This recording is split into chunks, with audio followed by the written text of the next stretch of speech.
오늘 떡집에 떡이 없으므로 이 제목으로 말씀을 전합니다. 오늘 설교 제목을 보고 한 성도님이 목사님 떡집에 떡이 없으면 어떡합니까? 이렇게 농담식으로 물었습니다.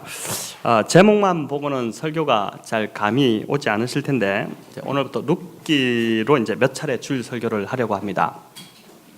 하나님 나라 큐티 본문이 이제 시편과 룻기인데 시편으로 지금 계속 저희가 가고 있는데 룻기가 6월 제가 보니까 20일부터인가 이제 룻기가 이제 설교 큐티 본문으로 이어지고 있습니다. 그래서 시편을 또 주일 설교로 할 때가 있을 텐데 지금은 이제 큐티로 꾸준히 시편이 참 좋지 않습니까? 우리가 힘들고 지칠 때마다 시편을 읽고 암송하고 또 묵상하면서 힘을 얻게 되는 참 좋은 말씀인데 꾸준히 또 묵상하고 새벽 설교를 듣고 이렇게 시편을 그렇게 하시면 좋겠고 주일 설교는 이제 몇 주간 룻기로 함께 은혜를 나누겠습니다.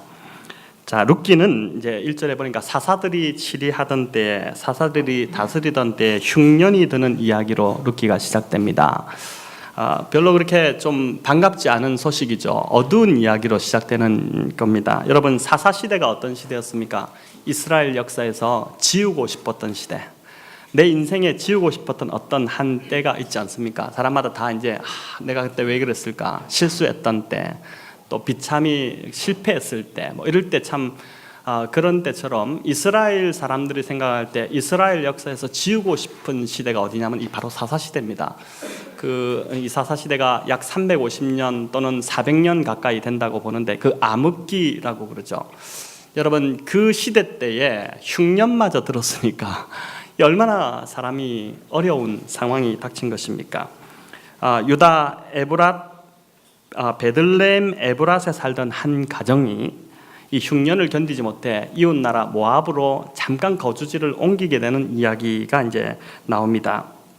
여러분, 2절은 그 식구들의 이름을 알려주는데 남편의 이름이 엘리멜렉이라고 나오겠고 아내가 나오미라고 나옵니다. 이 뜻이 이제 어떻게 되냐면 엘리멜렉은 나의 하나님은 왕이다 이런 뜻이고 또 나오미는 나의 즐거운 자 이런 뜻입니다. 이 둘 다 이름의 뜻이 참 성경적이고 또 참 굉장히 신앙을 담은 또 부모가 이제 이 아이들을 이름을 지을 때 자신의 또 이런 신앙으로 자라라라는 의미로 이제 지었을 것입니다. 그런데 이 가정에 두 아들이 있었는데 이 가정의 두 아들의 이름이 참 특이합니다.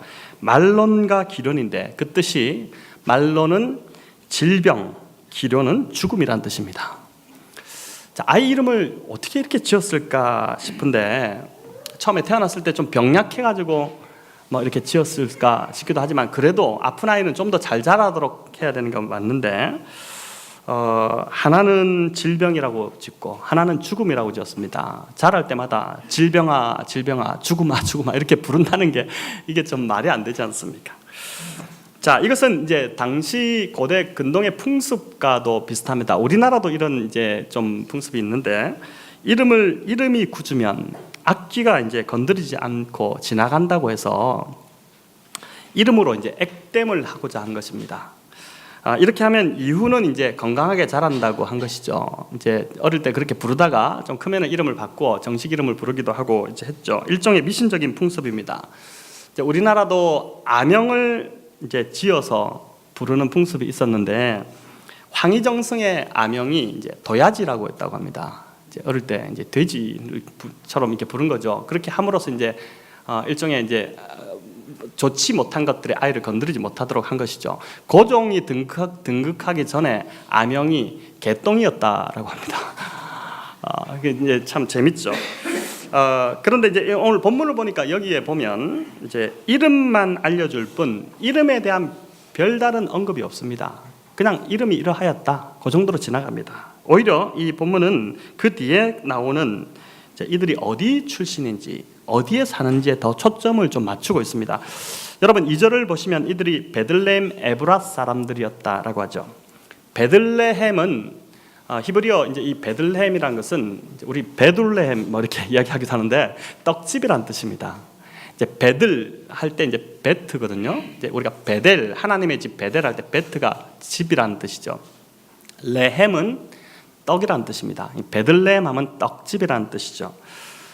이 떡집에 떡이 없으므로, 오늘 설교 제목이 이제 떡집에 떡이 없으므로인데, 이 떡집인 동네에 흉년이 임해서 떡이 떨어지는 일이 벌어진 것입니다. 자, 여기 또 보면 이제 베들레헴 중에서도 에브랏이라고 하는 지명입니다. 이 에브랏은 에브라다라는 지명인데, 여러분 이 베들레헴 에브라다 많이 들으셨죠? 고개를 끄덕끄덕 하시고 이제 하셔야 되는데 전혀 처음 듣는 것처럼 들으시네요. 베들레헴 에브라다는 아주 이스라엘에서는 유명한 동네입니다. 동네는 조그맣습니다. 별 볼품 없는 동네인데, 이 동네가 유명한 두 가지 이유가 있는데, 하나는 바로 다윗이 여기 출신입니다. 베들레헴 에브라 출신입니다. 에브라다 출신이 다윗의 이제 출신지이고, 또 하나 미가 선지자를 통해서 하나님께서 예수 그리스도가 이 메시아가 어디서 출생한다고 했습니까? 베들레헴 에브라다야, 너는 결코 작지가 않다. 그렇게 하시면서 메시아가 이곳에서 날 것을, 그러니까 예수님이 여기서 태어나시죠. 그래서 이제 이 에브라다, 베들레헴 에브라다가 참 유명한 이제 의미 있는 곳인데, 이 에브라다라는 의미는 이제 베들레헴은 떡집이고 에브라다는 열매 맺다, 풍성하다 이런 뜻입니다. 풍성이 열매 맺는 떡집에 그렇게 거기서 살던 사람들이, 이 가족이 먹을 것이 없어서 지금 이방 땅으로 이주해야 하는 참 아이러니한 상황이 온 것입니다. 자, 그래서 그렇게 이주해서 살았으면 좋았을 텐데, 잘 살았으면 얼마나 좋았겠습니까? 근데 모압으로 간 지 얼마 안 돼요. 바로 이제 그의 남편이었던 엘리멜렉이 죽어버립니다.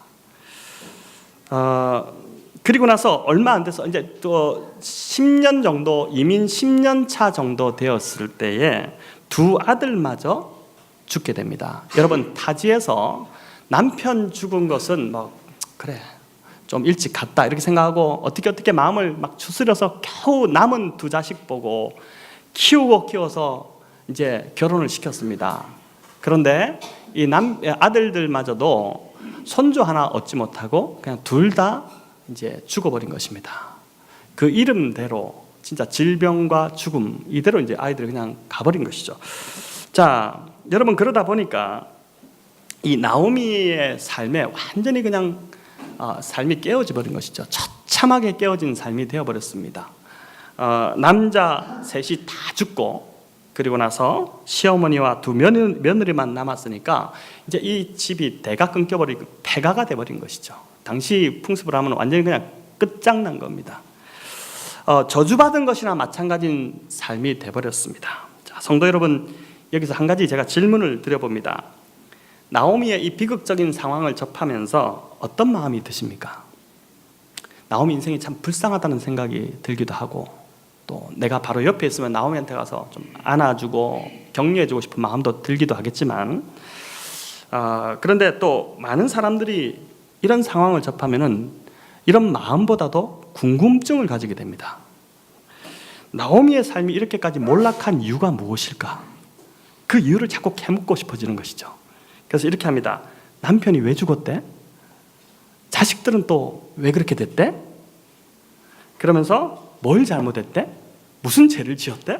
여기까지 생각이 발전해 가는 것입니다. 자, 이런 말은 사실 이 아픔을 당한 당사자에게는 한 번 더 그 사람을 죽이는 것이 되는 것이죠.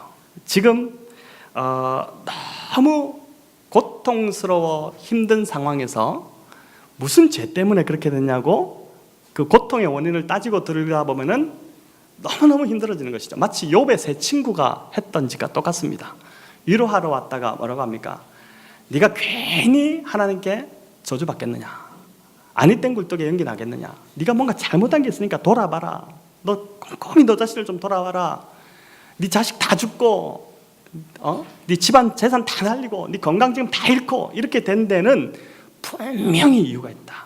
죄가 있다. 그거 회개해야 된다. 이렇게 이제 접근하는 것이죠. 차라리 위로를 하러 오지 말지. 위로한답시고 와가지고 마음만 긁어놓고 간 것입니다. 여러분, 이럴 경우는 우리가 참 조심해야 돼요. 그래서 교회 안에서 아픔을 당한 사람들을 만날 때 우리가 참 조심해야 되는 것이죠. 그냥 가서 안아주고 함께 울어주고 손잡아주고 특별히 말 안 해도 됩니다. 어줍지 않게 고통의 원인을 해석해 준다고 하면서 오히려 더 상처만 내는 것이죠. 자, 룻기를요 이런 관점으로 설교할 수 있습니다. 사실은 많은 사람들이 이런 관점으로 설교를 합니다. 또 여러분도 이렇게 많이 들으셨을 것입니다.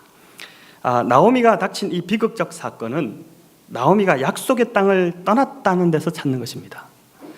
힘들어도 성전이 있는 하나님이 거하시는 땅, 약속의 땅에 버텼어야지 이득을 따라서 그렇게 더 좋은 땅으로 가니까 그런 징계를 받는 것이 아니냐. 또 남편이 죽었을 때 하나님이 한번 기회를 주신 것인데, 깨닫게 하시려고 하신 것인데 그걸 깨닫고 돌아섰어야지. 그렇지 않으니까 10년을 버텼으니까 하나님이 10년 동안 참으셨다가 10년 만에 두 아들마저 치신 것이 아니냐. 이렇게 이제 설교를 하는 것이죠. 제가 이전에 했던 룻기 설교를 이번에 그래서 궁금해서 한번 찾아봤습니다. 이전에 제가 룻기 설교를 어떻게 했는지 있어서 1장 요 본문이 딱 있어서 찾아보니까 제가 똑같이 그렇게 설교했더라고요. 나오미에게 찾아온 비극은 약속의 땅을 떠났기 때문이라고 했고, 또 하나님이 싫어하시는 우상이 득실되는 이 모압 땅으로 들어갔기 때문이다라고 했고, 두 아들도 언약의 자손들과 서로 이스라엘 백성들과 결혼하지 않고 이방 여인들과 결혼을 시켰기 때문에 하나님이 치셨다. 이렇게 제가 설교를 했더라고요. 보니까 1, 2, 3 이렇게 해가지고. 자, 그런데 저만 그런 게 아니라 미국의 유명한 방송 설교자 워렌 위어스비, 제가 이분을 참 좋아하고 이분 설교를 참 많이 이제 보기도 하고 했는데, 이제 이분이 쓰신 어떻게 은혜 가운데 살 수 있을까라는 룻기 강의 얇은 책이 있습니다. 제 방에도 지금 있는데 그 강해집에서 그가 똑같은 이런 입장을 고수하고 있었습니다. 제가 한번 읽어볼게요. 엘리멜렉은 믿음으로 걷지 않고 눈에 보기 좋은 대로 걸었다. 그는 영적인 것보다 육체적인 것을 더 중시했다. 엘리멜렉과 그의 가족은 죽지 않으려고 유다를 떠났지만 그 가족 중에 세 남자가 죽음을 당했다. 불순종의 10년이 끝났을 때 남은 것이라곤 3명의 외로운 과부들과 이방 땅에서 묻히게 된 세구의 시체뿐이었다. 해석을 이렇게 할 수 있겠지만 여러분, 이렇게 해석을 들으면 어떻습니까? 마음이 좋아집니까? 굉장히 숨막히게 되죠. 답답해 옵니다. 제가 이번 설교를 준비하면서 참 많이 힘들었습니다. 왜 그러냐면 자료를 이렇게 설교를 준비하면서 이런저런 또 주석과 강의집과 이런 것들을 쭉 보는 가운데 보니까 이렇게 언약적 징계로 대부분 다 보고 있어서 그걸 가려내는데 힘들었어요. 제가 보는 관점이 이게 아니다는 확신이 있었기 때문에 언약적 징계로 이것을 보고 있는데 그것을 이렇게 가려내는 작업을 하고 나머지를 갖고 이제 제가 묵상을 깊이 하다 보니까 설교 준비가 참 이렇게 힘들게 이번 주가 좀 준비된 것이죠. 여러분 아마 여기 계신 분들도 룻기를 이런 입장에서 설교하는 설교를 많이 들으셨을 것입니다. 자, 이렇게 설교하면 목사님들이 교회를 이끌어가기가 쉽습니다. 교회를 자기 원하는 방향으로 끌고 갈 수 있습니다. 약속의 땅에 흉년이라도 버텨야지. 버티지 않고 힘들어서 떠나면 결국 하나님이 찾아내서 징벌하신다는 식으로 설교합니다. 교회가 힘들어도, 교회에서 영적 공급을 받지 못해도 버텨야 된다.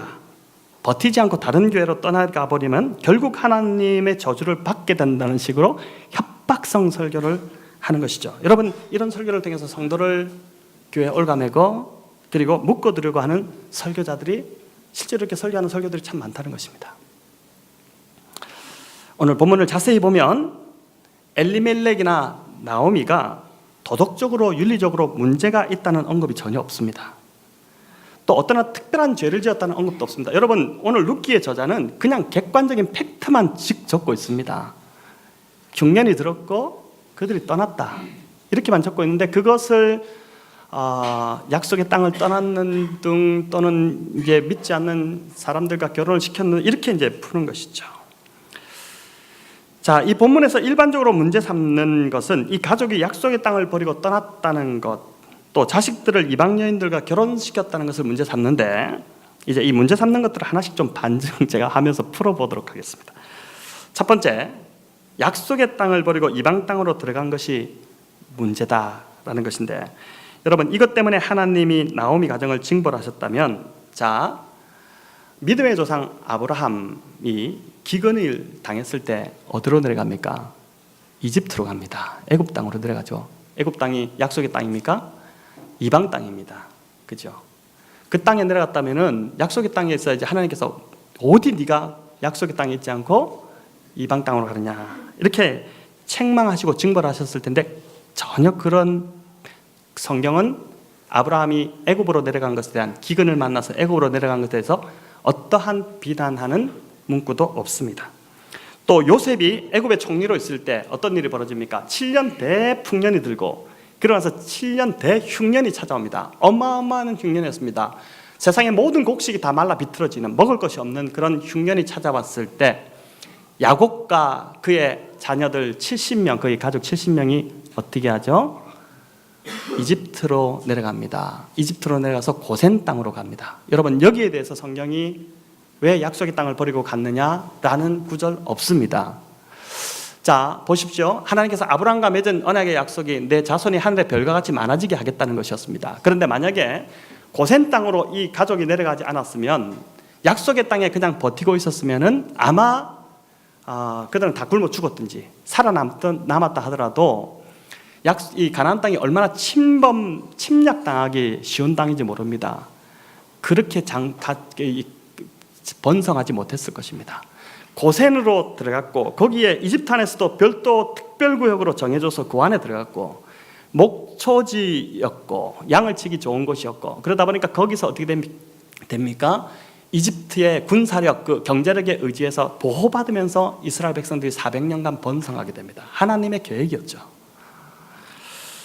또 하나 이스라엘이 이방 땅에 들어가면 징벌받는다는 이 구도로 간다면 지금 전 세계에 또는 이전에 전 세계에 흩어져 있었던 디아스포라 유대인들 전 세계 나라 이방 나라에 다 흩어져 그리스나 모든 나라로 다 흩어져 살았지 않습니까? 그들은 왜 징벌을 받지 않을까요? 네, 그렇게 단순히 이방 땅으로 갔기에 하나님이 징벌하셨다는 이 해석은 굉장히 좀 무리한 해석이 되는 것입니다. 자, 당시 나오미 가정이 이주해간 모압은 북부 모압으로 봅니다. 이 북부 모압, 오늘 약간 이제 성경 공부하는 느낌도 드실 텐데 잘 따라오시면 좋겠습니다. 북부 모압인데 이 북부 모압은 사해 북쪽의 고원지대에 있던 그러한 곳이었습니다. 여기는 생각해 보십시오. 지금 이스라엘에 흉년이 왔다면은 기근이 온 것이지 않습니까? 비가 오지 않는 것인데 이것은 그렇게 되면은 거기만 오는 것이 아니라 주변 나라들도 다 영향을 받았을 것입니다. 모압은 바로 옆에 붙어 있는 나라입니다. 거기라고 괜찮겠습니까? 그런데 지금 이 북부 모압만큼은 여전히 비가 많이 내리던 지대적 어떤 지형적 특성 때문에 비가 강수량이 많았던 곳이라서 풍부했던 땅입니다. 거기로 지금 피신을 간 것입니다. 또 모압이 어떤 나라입니까? 대대로 이스라엘과 적대적인 관계입니다. 이 모압과 암몬은 누구의 자손들입니까? 롯이 소돔과 고모라가 멸망당할 때 피신해서 동굴로 숨었을 때 어떻게 됩니까? 두 딸이 그 엄마가 뒤쫓아다 도저히 궁금해서 한번 살짝 돌아봤는데 그 자리에서 그대로 소금기둥이 돼버리지 않습니까? 그래서 이제 했는데 자식이 없을 것을 걱정해서 인간적인 방법으로 아버지에게 술 먹여가지고 자손을 번성한 게 바로 모압과 암몬 자손들입니다. 여러분 그렇기 때문에 이 이스라엘과는 대대적으로 적대적 관계였는데 항상 그랬냐면은 성경을 살펴보면 그렇지 않습니다. 다윗이 피난하는 그 시기에 자기의 식구들, 이 가족들을 모압 왕에게 가서 맡기는 장면이 어디 나오냐면은 사무엘상 22장 3절 4절에 나옵니다. 네, 그러니까 이 모압과 이스라엘이 항상 막 치고받고 싸우는 관계가 아니라 어떨 때는 원수지간이 됐다가도 우리도 그렇지 않습니까? 지금 전 세계 그 어떤 움직이는 것이 결국 자국의 이득을 따라서 움직이지 이념을 따라서 지금은 움직이지 않지 않습니까? 그러다 보니까 그때도 어떨 때는 친선 관계를 맺다가 어떨 때는 싸우는 관계를 했다가 이렇기 때문에 아마 이 룻기 시대는 뭔가 좀 이렇게 서로 왕래하는 그런 구조였을 것입니다. 자, 또 하나 룻기 1장 1절에 나오는 이 흉년이라는 히브리어 단어 라하브라는 단어인데 이 단어에 좀 주목할 필요가 있습니다. 여러분, 이는 아브라함과 이삭이 흉년이 들어서 지근을 피해서 이렇게 애굽으로 내려가고 또 그랄로 내려갔을 때 흉년이 임했다. 그해 흉년이 들었더라 할 때 그 흉년과 동일한 라하브라는 단어입니다. 성경에 흉년을 뜻하는 히브리어 단어가 몇 개가 있습니다. 근데 그 몇 개의 단어 중에서 가장 극심한 흉년을 나타내는 단어가 바로 이 라하브라는 단어입니다. 이 흉년이라는 단어입니다. 이 흉년은 그냥 먹을 것이 좀 부족한 정도가 아니라 아예 먹고 살 것이 하나도 없는 상태를 의미할 때 사용하는 단어입니다. 극심한 흉년이 들은 것입니다. 자, 하나님이 허락하신 땅 베들레헴을 떠난다는 것이 좀 그렇다고 하더라도 지금 생존이 위협받는 상황에서 살기를 찾아 떠난다고 한 이 한 가족을 완전히 약속의 땅을 떠났다고 풍비박산 내버리는 이런 상황이라면, 여러분, 하나님이 이런 분이시라면 우리가 이 하나님 믿는다는 것이 좀 두려워지지 않습니까? 제가 지금까지 경험한 저의 하나님은 사실 이런 하나님이 아니시거든요. 그래서 제가 이번 주 이 설교 본문을 이렇게 본문을 묵상하다가 이상하다, 이게 좀 이상하다. 그래서 깊이 다시 제가 아는 하나님을 묵상하면서 이 본문을 다시 보다 보니까 이런 분별이 좀 보이기 시작한 것입니다. 자, 이제 두 번째로 아들들을 이방 여인과 결혼시킨 문제를 한번 생각해 보겠습니다. 나오미는 남편 없이 두 아들을 키워서 모압 여자를 며느리로 맞이했습니다. 누구와 누구죠? 오르바와 룻입니다. 둘 다 모압 여자입니다. 신명기 7장에 보면 이스라엘 백성이 결혼하지 말아야 할 이방 여인이 나옵니다. 근데 그 대상이 누구냐면은 가나안 땅에 거주하던 7족속입니다. 가나안 7족이라고 불리는 7족속입니다. 여러분, 거기에는 모압 족속이 포함되어 있지 않습니다. 또 모압 여인과 결혼한 것을 문제 삼는 사람들의 증거 구절로 드는 게 뭐냐면은 신명기 23장 3절입니다. 그 말씀이 뭐냐면은 모압 사람은 여호와의 총회에 들어오지 못하리라, 이 말씀이거든요.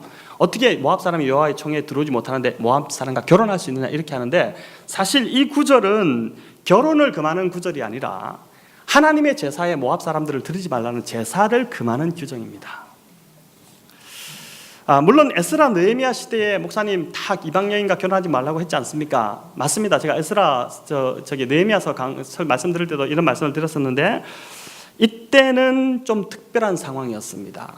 우리가 알지만은 다시 세우는, 느헤미야가 폴에서 돌아온 이스라엘 백성들을 다시 성벽을 재건하면서 성벽만 재건한 것이 아니라 무너진 이스라엘의 심령을 다시 세우는 시간이었는데, 좀 세워놨는데 느헤미야가 잠시 페르시아로 돌아간 사이에 어떻게 됐습니까? 완전히 다 무너져 버렸거든요. 그래서 돌아온 느헤미야가 너무 화가 나가지고 철저하게 금했던 시대적 배경이 있습니다.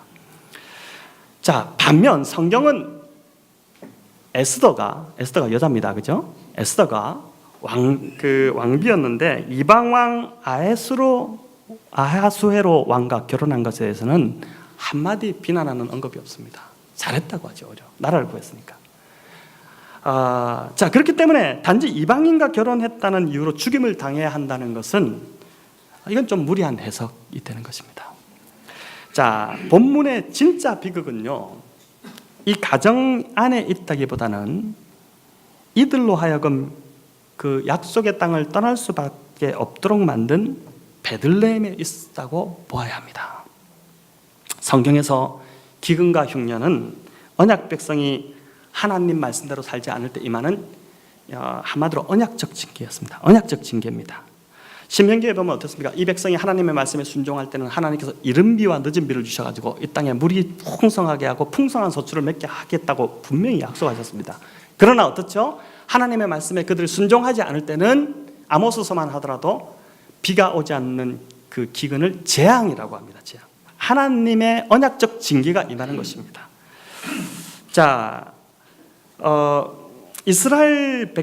이스라엘은요, 그들이 종살이 하던 이집트처럼 물이 풍부한 곳이 아니었습니다. 가나안 땅은 요단강 외에는 강 하나 제대로 없던 땅입니다. 그래서 비가 오지 않으면, 물이 없으면 농사를 지을 수 없는 땅이었습니다. 왜 하나님께서 이 자기 백성들을 언약의 그 약속의 땅으로 들이시면서 약속의 땅을 하필 이렇게 비도 오지 않고 형편없는 땅으로 보내셨을까요? 왜냐하면 이제 나의 백성들은 오직 하나님만 바라보며 사는 백성으로 삼고자 했기 때문입니다. 비가 오지 않으면, 그래서 하늘을 향해서 하나님께 기도해서 비를 구하지 않으면 살아갈 수 없는 땅으로 만든 것입니다. 여러분, 그것을 미리 연습시킨 게 뭡니까? 광야 40년이죠. 광야 40년을 이스라엘이 돌면서 뭘 했죠? 매일 아침 그들이 일어나서 바라본 것은 하늘을 바라봤습니다. 만나가 내리고 있었죠. 그죠? 40년간 하늘을 바라보는 훈련을 시키신 후에 하나님께서 이 이스라엘 백성들을 어디로 집어넣으셨습니까? 약속의 땅으로 집어넣으셨고 거기서도 평생을 너희가 하늘을 바라보며 하나님을 의지하며 살아가는 백성이 되어야 된다고 그렇게 가르치셨던 것이죠. 여러분, 베들레헴의 흉년이 임했다는 것은 지금 베들레헴도 하나님의 징계를 받고 있다는 말입니다. 그들이 하나님께 불순종했다는 것입니다. 그 결과로 흉년이 임했기 때문에 이 베들레헴 떡집이라는 이 동네에 지금 떡이 떨어진 것입니다. 여러분, 떡집에 떡이 떨어졌으니 사람들이 떠날 수밖에 없는 것이죠. 죄를 지은 베들레헴 공동체가 먼저 책임을 지고 먼저 회개해야 할 일인데 그것을 가지고 떡이 없어서 생계를 위해서 떠나는 사람 탓하고 있으니 이게 문제인 것입니다. 성도 여러분, 이 3300년 전에 예루살렘에서 일어났던 이 이야기는 오늘 교회의 모습과도 너무나도 비슷합니다. 오늘날 많은 사람들이 교회 공동체를 떠나가는 참 안타까운 현실을 마주하고 있습니다. 종교사회학자 정재영 교수님, 이분이 요즘 참 많이 뜨지 않습니까? 여러 책을 계속 만들어내고 있는데 이분이 쓴 교회 안 나가는 그리스도인이라는 책을 제가 이제 몇 년 전에 한번 찬찬히 이 책을 읽어본 적이 있습니다. 가나안 성도에 대해서 이제 그 책에 이제 교회 안 나가는 그리스도인, 안 나가 가나안 이렇게 되지 않습니까? 교회 안 나가는 사람이 가나안 성도라고 하는데 가나안 성도가 이 책에 의하면은 그 당시 이제 제가 읽었을 기억으로 한국에 지금 100만 명이 넘는다고 그럽니다. 지금은 더 많아졌을 것 같습니다. 특별히 청년들 세대에서 많이 무너지고 있습니다. 여러분, 지금 그 청년들 복음화율이 뭐 한 5% 정도밖에 안 된다고 그러죠. 중고등부는 더 심합니다. 한 3.2% 이렇게 했거든요. 몇 년 전에 제가 알기로 3.2%. 여러분, 굉장히 놀랄 만한 숫자입니다. 한반에 가서요, 그것도 저쪽 서울 쪽, 강남 쪽은 좀 더 높답니다. 아이들이 교회 다니는 수가. 근데 지방으로 내려갈수록 교회 다니는 사람 들어가서 손 들어봐라 하면은 한 명도 안 된답니다. 참 이게 그런 상황입니다. 지금 이제 대한민국 그런 상황이죠. 근데 이 그 100만 명이나 되는 가나안 성도들 중에서 설문을 조사해 보니까 33%는 교회에 너무 실망한 나머지 내가 더 이상 기독교 신앙은 가지겠지만 교회는 절대 안 나갑니다. 나 교회는 안 나갑니다. 그렇게 고백했다는 것이고, 반면에 67%는 여전히 그래도 지금도 교회 공동체가 그리워서 좋은 공동체를 찾고 있다는 것입니다. 내가 좋은 공동체 만나면 내가 교회 나가겠습니다. 여러분, 이 참 안타까운 일입니다. 목사로서 저도 이 참 너무나도 죄송스럽고 안타까운 일이죠. 여러분, 떡집에 흉년이 임해서 떡이 떨어지니까 사람들이 떠나간 것입니다. 떡이 없는 떡집이 문제지 떠나가는 사람이 뭐가 문제입니까? 교회 공동체가 문제입니다. 말씀의 수종자들이 말씀을 바로 전하지 못하니까 사람들이 먹을 것이 없어서 떠나가는 것이죠. 교회 공동체가 바로 선다면 사람들이 반드시 돌아오게 마련인 것입니다. 여러분, 자, 그럼 이 떡이 무엇이겠습니까? 주님은 요한복음 6장에서 나는 생명의 떡이다 이렇게 말씀하셨습니다. 우리 6장 48절에서 51절까지 한번 같이 읽어보겠습니다. 내가 곧 생명의 떡이니라. 너희 조상들은 광야에서 만나를 먹었어도 죽었거니와 이는 하늘에서 내려오는 떡이니 사람으로 하여금 먹고 죽지 아니하게 하는 것이니라. 나는 하늘에서 내려온 살아있는 떡이니 사람이 이 떡을 먹으면 영생하리라. 내가 줄 떡은 곧 세상에서 생명을 위한 내 살이니라 하시니라. 아멘. 예수 그리스도와 그분의 복음의 말씀이 우리를 살리는 떡인 줄 믿습니다. 오늘 6절은, 오늘 이 본문 6절은 이 떡을 누가 주시는지 우리에게 보여줍니다. 여러분, 6절 다시 한번 같이 읽겠습니다. 그 여인이 모압 지방에서 여호와께서 자기 백성을 돌보시사 그들에게 양식을 주셨다 함을 듣고 이에 두 며느리와 함께 일어나 모압 지방에서 돌아오려 하여. 자, 여기서 보면은 하나님께서 자기 백성을 돌보시사 양식을 주셨다 함을 들었다. 그죠? 이 양식이 히브리어로 레헴입니다. 베들레헴의 레헴이 하나님 드디어 주셨다. 이 참 언어유죠. 재밌죠? 양식, 이 떡을 자기 백성을 돌보시는 하나님이 주신다고 말씀합니다. 여러분, 더 나아가 신약에서는 뭐라고 합니까? 이 하나님이 떡을 주시는 분임을 넘어서 어떻게 해요? 이분이 친히 떡이 되어서 우리에게 찾아오셨다고 하는 것이죠.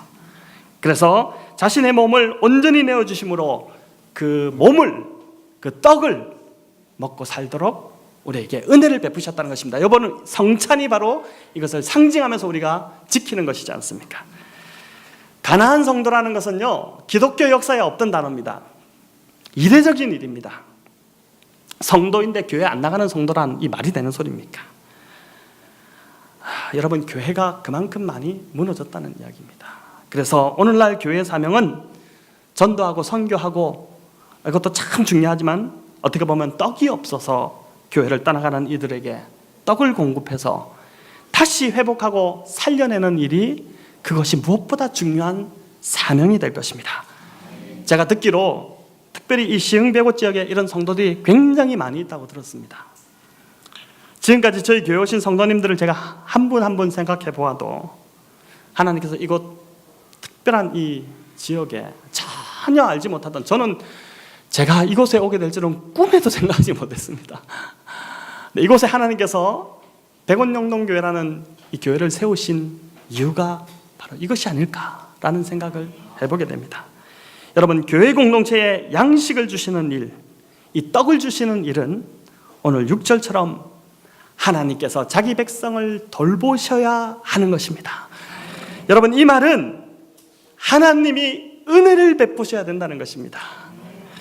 또 나오미처럼 은혜 베푸시는 것으로 그 소식을 들었을 때 결단하고 은혜 베푸시는 것으로 나아가야 된다는 것이죠.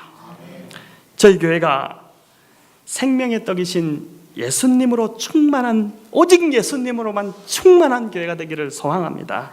여러분, 말씀의 기갈로 영적으로 죽어가는 자들이 얼마나 많습니까? 지금 우리 성도님들 만나보면 그런 이야기 하십니다. 누구도 어디 나가서 못 나오고 있고, 어디 가서 지금 힘들어하고 있고 고생하고 있고.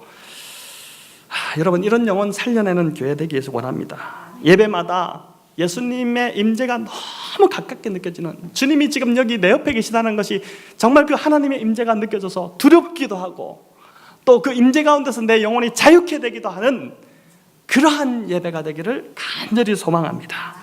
여러분, 오늘 6절에 자세히 보십시오. 나오미가 베들레헴으로 돌아오기 위해 어떻게 했답니까? 일어났다고 합니다. 여러분, 이 시간 영적 기근과 공고함 가운데 계신 분이 있다면, 내가 왜 이래 공고할까? 그 공고함 속에 계속 빠져있지 마시고 일어나셔야 됩니다. 일어나셔서 하나님의 말씀이 있는 교회 공동체로 나오시는 저와 여러분 되기를 우리 주님의 이름으로 축원합니다.